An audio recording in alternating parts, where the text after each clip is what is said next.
conventions that are already there.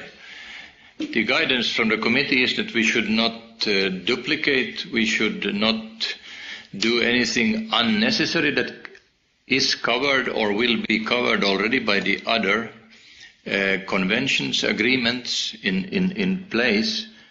So it will be a challenge to look how this connection between an LBA and the existing multilateral and other agreements will be made.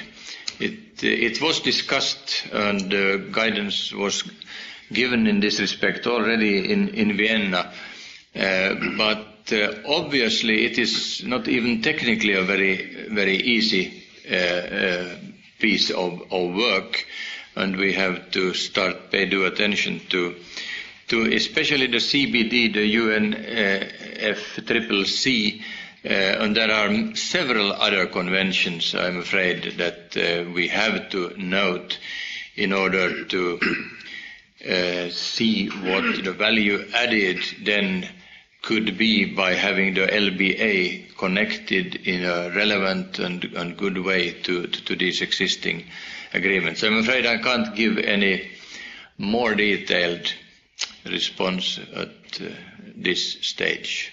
Thank you for the good question. I have two persons on the list, Lennart and Peter. Anyone else before I draw the line? Yes, please. And after these three questions and comments from the podium, we go for lunch. Lennart, please. Thank you. Lennart Axel from the Federation of Swedish Family Forest Owners.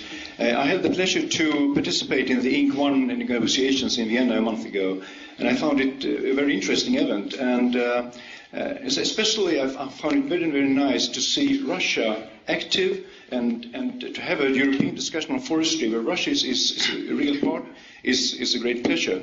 And also their attitude towards us, the stakeholders, was also very, very welcomed.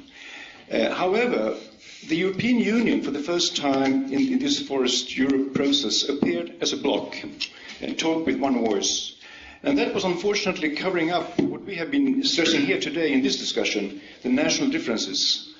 And I think both for the forest strategy as well for the legally binding instrument, the necessity to really use the national policies, to use and to link to those, and to use them and to respect them.